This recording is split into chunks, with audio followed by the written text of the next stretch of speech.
I'm Dr. Corners. Follow me. Today we're going to look at how to maintain the water heater. A water heater is just basically a tank full of water, and it'll typically last from 10 to 15 years.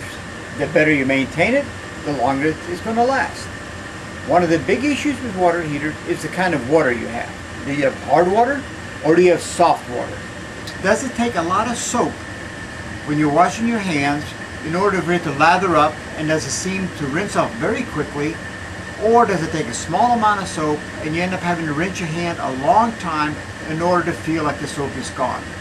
On the first one we talked about, where it takes lots of soap, that is typically an indication of hard water. Hard water means there's lots of minerals in the water. And what happens is as the water gets heated, those minerals precipitate out and collect at the bottom of the water heater and needs to be drained out. If you live in an area that has hard water, i.e. you use a lot of soap when you're washing your hands, then we're going to drain the tank every year. If the water is soft, you can probably go every 5 years, or in many cases, the water is very soft, you can go the whole life of the water heater and not drain it at all. So, let's talk about how we're going to drain the water heater. First of all, we want to turn off the heat to the water heater. If we got a gas water heater, you will basically turn it off at the control, and then also works very well, just go ahead and turn the gas cock off. That way you know there's no gas going to it. And you can actually take the cover off, you can look inside, and you can see whether there is a flame or not. If there's no flame, that's good. If you have an electric water heater, then there will probably be an electrical box somewhere around the water heater that you open the box off and turn the power off or pull a circuit breaker out. You can also go to your electric panel, and one of them will be marked on the side with water heater. And again, you can trip it, circuit breaker off, and that way you know there's no power going to the water heater.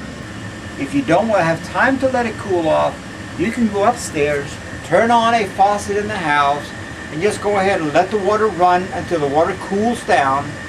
Turn the hot water faucet off upstairs, come down, and you'll have on one side of the water heater, you'll have a large valve. You will turn that valve off. To make sure that it is off, go back to the hot water faucet and make sure that no water comes out.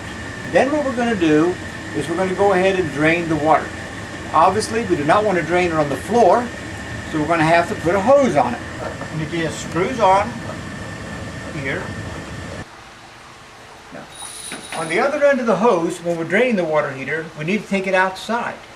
Remember, when you take it outside, we're going to be draining about 40 to 50 gallons of water. So make sure that you take it someplace where it's not going to do any damage. We just open the valve, and then we're going to open the temperature and pressure release valve and leave it open.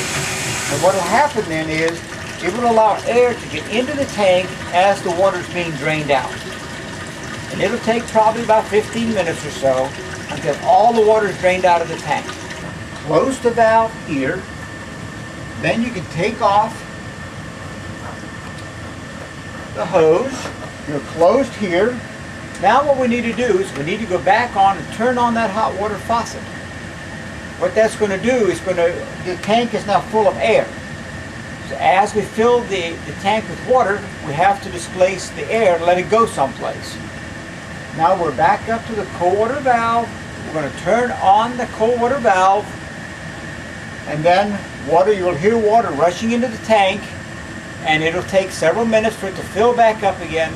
And you know that it's going to be full when water from that hot water valve, hot water faucet, water is coming out freely without any air in it. Once the tank is full, now we can go ahead and turn the gas back on. We can turn the valve back on again. We can light the flame in the water heater, set the temperature you want, go ahead and let it heat up for an hour, and you're ready to go for another year.